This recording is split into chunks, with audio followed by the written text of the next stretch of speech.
How did I do this dry brushing technique? And how did I create all these highlights? Join me and find out. Okay, fellow artists, hello. So today I'm sharing a mountain painting that I did as a study on values in my Joyful Watercolor membership.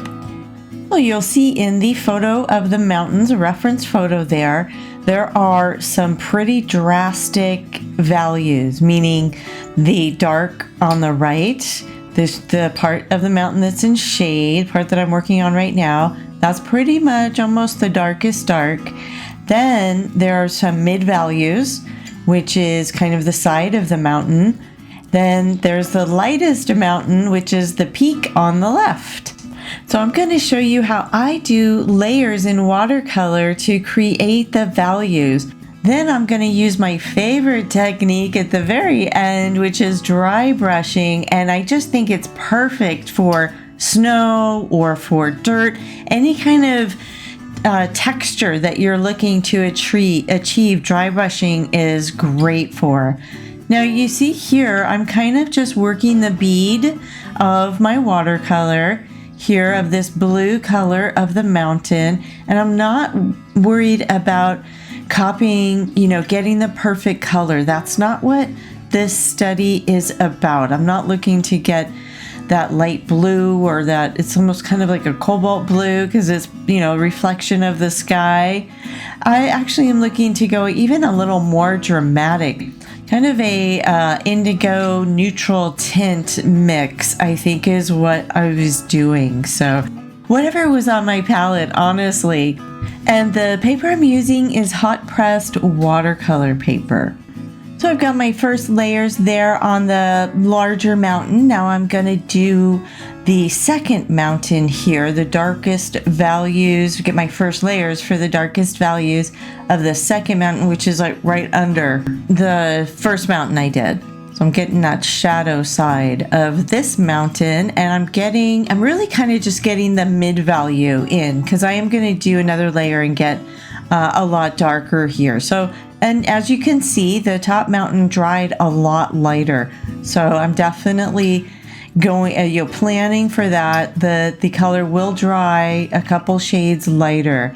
Now you can see I just basically have some water on my brush and I softened the edge there of that mountain, and I kind of like the effect it made. Kind of a little cauliflower there. Now I'm getting the structure of my next mountain, basically just kind of painting in the shape of it with a really light value because I know I'm going to be coming back and layering. I'm getting a little more color in there. And now while those dry, I'm going back to my first mountain, getting the second layer in, and you can see how much darker I went. And I'm going for those hard edges on the left side of it. I'm totally fine with that, left and the right side of it.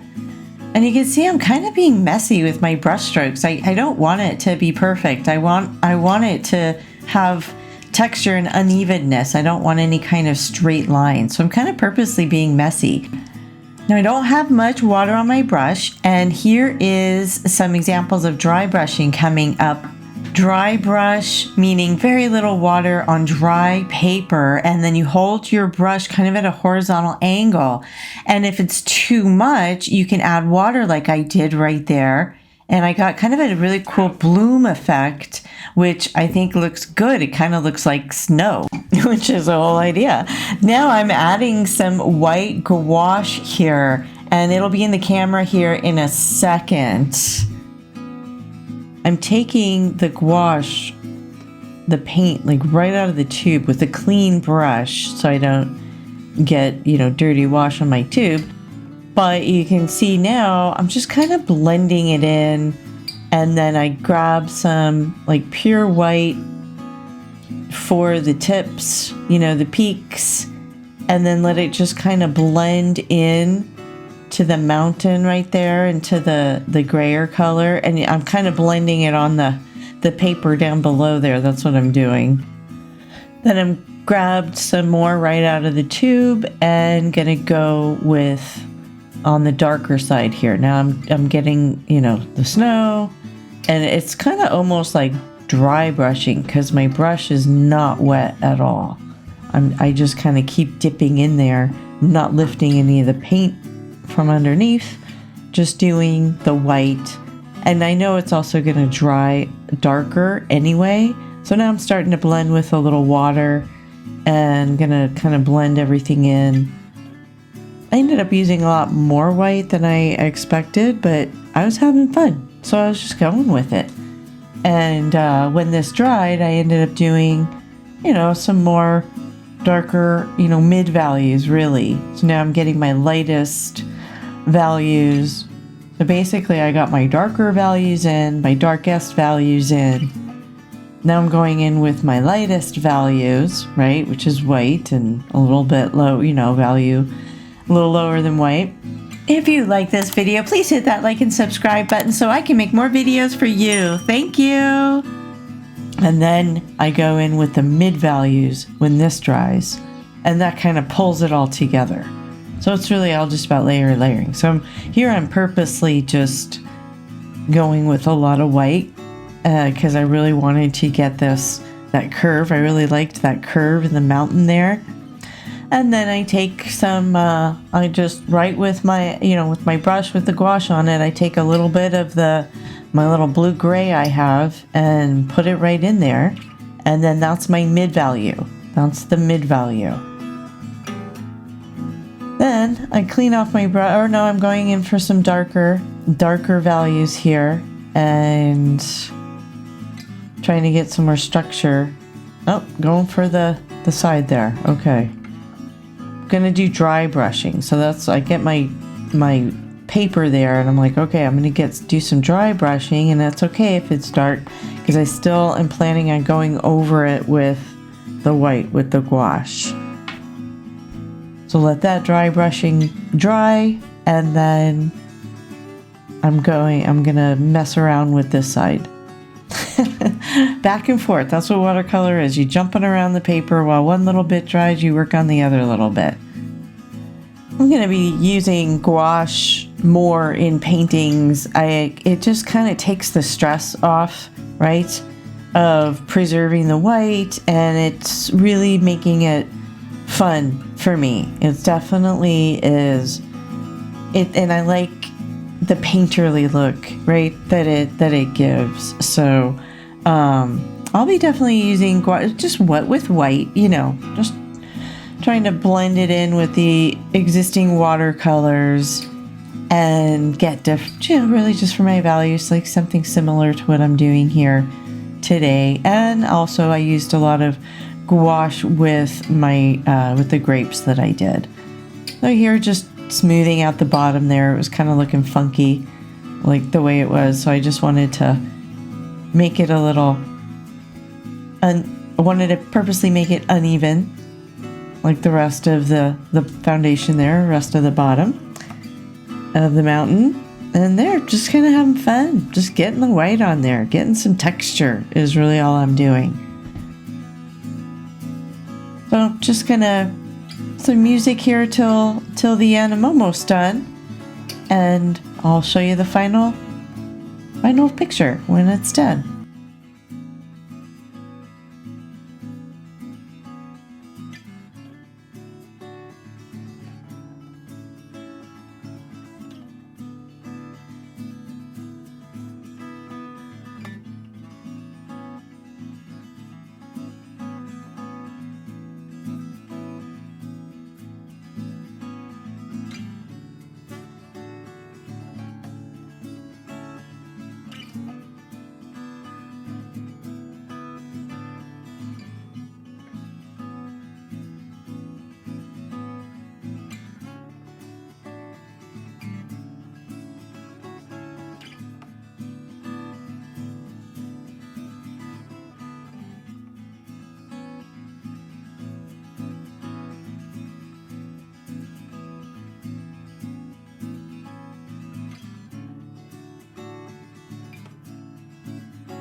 And here is the finished painting. I hope you enjoyed this tutorial. Like and subscribe. If you'd like to see another video of me using gouache, check out this grapes tutorial. It's really a fun technique. By the way, this is a National Geographic reference photo, so you can't use this photo to sell any paintings, but you can watch this wonderful watercolor tutorial on how I painted these grapes.